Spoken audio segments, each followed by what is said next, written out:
Olá, tudo bem? Seja muito bem-vindo ao Espaço Livre, o seu programa de entrevistas da TV Câmara São Paulo.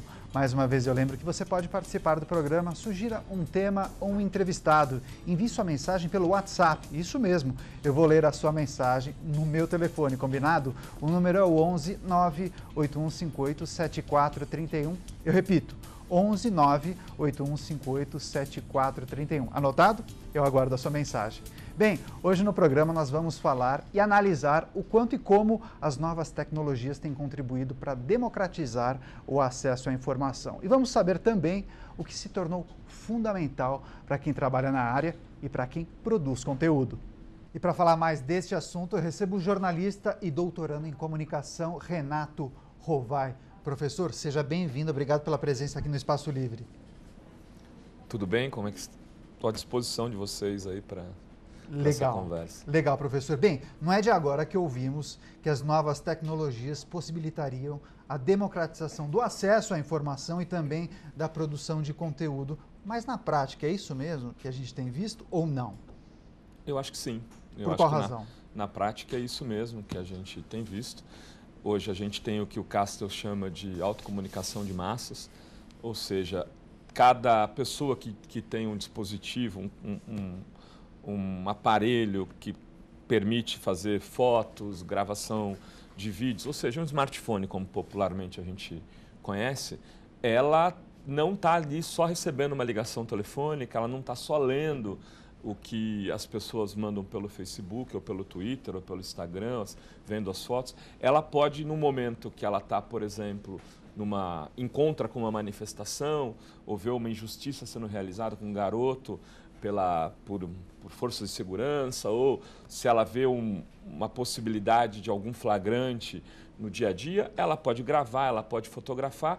E ao fazer isso, né, ela acaba sendo um pouco também fonte informativa para os veículos de informação. Muitos veículos hoje utilizam-se dessas produções independentes, né, o que a gente chama de um pouco aí de um mídia livrismo, né, para poder contextualizar as suas matérias ou produzir mesmo novas matérias. Professor, e o quanto a chamada cultura da convergência contribuiu para esse processo? Cultura da convergência é um conceito aí formulado pelo Henry Jenkins, né, que tem inclusive um livro com esse nome. Tem muito debate sobre isso. O Just, que é um francês, tem uma posição diferente, porque significa dizer que tudo de alguma forma vai convergir para um único equipamento? Será que tudo vai para os computadores? Será que a internet vai ser, digamos, esse arranjo comunicacional onde vão estar a TV, o rádio? Pode ser que sim, pode ser que não. Acho que ela tem contribuído. Acho que a gente tem um processo de cultura da convergência. Eu diria que a gente não vive a convergência, né, como um todo. Você vai, por exemplo, para cidades, às vezes, aqui em São Paulo é muito forte, mas mais forte ainda no interior e cidades menores, a rádio, e não é a rádio do celular nem a rádio do computador. É a rádio física mesmo, que as pessoas colocam ali na janelinha enquanto estão fazendo alguma atividade, estão cozinhando. E essas rádios locais, elas, por exemplo, em muitos lugares, elas são o principal meio de comunicação. Pode esse processo que a gente está vivendo das novas tecnologias, eu diria que a gente está vivendo a infância deles. Então, há muito que se desenvolver e há muito que se pode vir a convergir também ou não. É difícil arriscar nessas horas o que vai acontecer. Agora, o ambiente digital, a internet, as redes sociais possuem características bem diferentes das mídias mais tradicionais. A comunicação, muitas vezes feita de forma customizada, direto para aquele usuário, isso dá para entender como uma espécie de uma revolução no ambiente digital? O termo revolução é um termo que eu exagero? Não sei se é um exagero, eu prefiro uma disrupção tecnológica. Nós estamos vivendo um momento de disrupção tecnológica, ou seja, que as plataformas anteriores, a gente está superando-as, né? Por exemplo, um jornal não vai mais ser feito em gráfica, desculpe. Aqueles que ainda insistem achando que esse é o modelo, essa tecnologia da impressão está sendo superada aos poucos. E aí a gente vai ter ele vai estar mais no digital. É muito provável, a TV, os equipamentos utilizados para produzir um programa de TV na década de 90 e 80 estão sendo superados por outros nesse momento. Então, essa disrupção tecnológica está mudando totalmente o mercado. Há quem chame isso de um momento onde está se construindo uma fase de um jornalismo pós-industrial. Inclusive, tem textos a respeito disso. A Tal Center, que é um think tank da Columbia University, escreveu um texto que é um pouco uma referência para estudar esse novo momento, que inclusive chama jornalismo pós-industrial. Enfim, esse momento é um momento, de fato, onde estão se quebrando estruturas anteriores e nascendo novas. Agora, se é revolução, aí já é uma outra história. Agora, as mídias tradicionais, o senhor bem deu o exemplo do jornal, do impresso, mas as mídias tradicionais, elas também precisam rever a sua atuação para se adequar, digamos, a essa nova dinâmica? Qual é a sua avaliação? As mídias tradicionais estão vivendo um momento de crise, né? Crise do modelo, que é em função exatamente dessa disrupção tecnológica. Então, essa disrupção mas o modelo tecnológica... está em permanente transformação. Mas é que nesse momento a transformação é muito aguda. E quando você muda isso, você muda toda a forma de viabilização econômica dos produtos. Por exemplo, nós tínhamos uma estrutura de agências que trabalhavam para 10 veículos. Você tinha quase 1000 agências trabalhando para 10 veículos, ou para os seus subsidiários, vamos dizer assim. Então, hoje isso mudou. Você mais acabou agências, mais veículos. Não, mais do que isso, né? Modelos distintos. Você tem a publicidade programática que acontece, por exemplo, no digital, que leva, sem citar nomes aqui, mas antes você tinha jornais que tinham cadernos de imóveis extremamente fortes e que ajudavam a financiar. O Jornal de Domingo, um dos jornais aqui de São Paulo, você carregava quase como um carrinho.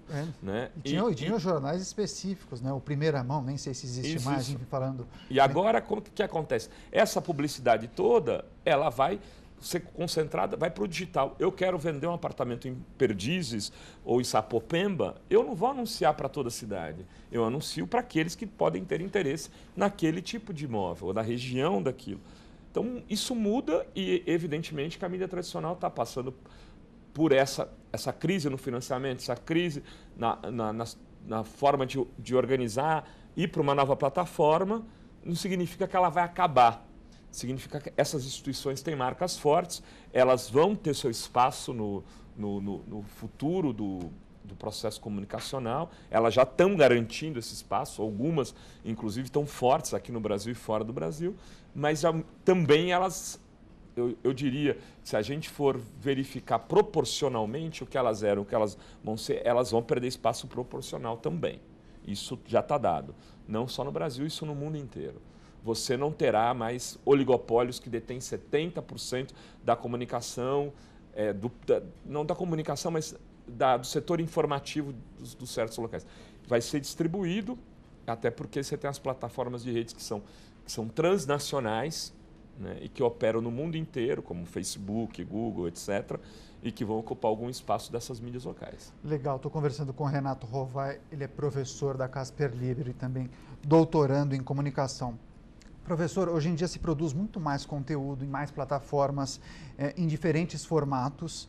Agora, o celular também se tornou uma ferramenta curiosa para a pessoa consumir informação, como os smartphones que você bem lembrou no início da entrevista. Agora, o que a gente tem visto são conteúdos produzidos especialmente para essas novas mídias, ou, na verdade, os grandes conglomerados, eles produzem para uma mídia, como, por exemplo, televisão ou impresso, e replica aquele conteúdo para as demais mídias. Ou seja, não tem uma produção customizada ou aplicada àquele aparelho. Então, no começo dessa revolução digital, como você usou, o termo que você usou, era assim, as pessoas praticamente faziam para o jornal e publicava na internet, faziam para a TV e publicava na internet. Quem continua fazendo isso está fora do seu tempo. Ainda tem quem faça, mas está fazendo errado. Você já não pode mais fazer assim. Há uma linguagem completamente distinta na internet. Né? Por exemplo, do ponto de vista da linguagem, nós temos, por exemplo, a linguagem de memes. né, que é um novo humor, né, um pouco a charge dos tempos digitais. Se você fizer uma charge padrão legal, tal que era que a gente usava no jornal, e só publicar, será que ela tem a mesma pegada? Assim, os chargistas, tem chargistas novos que já fazem para o digital, mas eles já incorporaram, inclusive, as piadas do digital, que é o que está trabalhando com aquela coisa que saiu na mídia tradicional, às vezes, ou na novela, não sei o que, incorporando, fazendo GIF. É outro tipo de linguagem. Muito legal, é verdade. Agora, como que você enxerga esse profissional? Porque provavelmente os conglomerados não vão contratar 2 profissionais, um para cada mídia. Então, o profissional ele tem que ser multifacetado. É multimídia e multitarefa. Ele tem que ter condição de operar diferentes mídias e tem que ter clareza que ele vai estar ali para diferentes tarefas. Ou seja, ele tem que ser um pouco pauteiro dele mesmo, ele tem que ser o editor da matéria dele, ele tem que ter condições de escrever um texto mesmo que ele seja fotógrafo. Se ele achar que não, aqui eu fui contratado só para uma coisa, assim será? Esse jornalismo de caixinhas, ele tá com o seu tempo em esgotamento, eu diria. É uma outra coisa, é um outro profissional. As faculdades estão tendo muita dificuldade de lidar com isso. A gente lá na Casper agora está passando por uma renovação do modelo mesmo, porque o currículo vai mudar, já pensando nesse novo profissional. Enfim, tem as faculdades que estão mais conectadas, estão se dando, estão realizando essa transformação também, para não ficarem entregando profissionais que não têm essas habilidades. Mas não falando dos estudantes de comunicação, falando agora dos profissionais que já estão no mercado e trabalham nas mídias tradicionais. Talvez o desafio seja esse, para esses profissionais, como absorver essa informação e trabalhar uma linguagem diferente que possa ser aplicável nessas outras mídias? Olha, sim, ou o profissional que está se formando ou aquele que está em atividade, todos eles, se quiserem continuar no mercado por mais 10, 15 anos, vão ter que se ressignificar. Eu tive que fazer esse movimento, estou fazendo, não é fácil, né? Você percebe que você tem que estar o tempo todo estudando, e tem coisas que você sabe que precisa e não vai conseguir se ressignificar para estar no mercado no mesmo nível. Mas aí você tem experiência, você tem outras habilidades que te garantem, às vezes, poder continuar sendo o jornalista que você sempre quis ser, ou seja, influenciando, discutindo, enfim. Agora, as mídias tradicionais, elas vão ter que mudar muito da sua estrutura, porque o que determina o tamanho, a qualidade dos veículos é a sua receita também. E as receitas vão diminuir porque vão ser divididas em um número maior de produtores de comunicação e de veículos de comunicação. Para isso, o custo vai ter que ser menor. Isso não significa só diminuir profissionais, significa repensar a estrutura que você precisa para operar. Por exemplo, a maior televisão do Brasil, ela tinha gente em todos os cantos para cobrir Vaticano, para cobrir Nova York, para cobrir... Ela vai ter que escolher alguns para ter, e nos outros ela vai trabalhar com freelancer. Esse é um exemplo. Para fazer uma matéria, saía um comboio. Não vai sair mais comboio. Vai sair um motoboy com um repórter. Mudou. Talvez o motoboy faça a câmera, inclusive. Né? Sabe, né? Verdade. Então... Professor, muito bom o nosso bate-papo. Olha, vamos fazer um rápido intervalo. Você que está acompanhando o Espaço Livre, daqui 3 minutos a gente volta. Até já.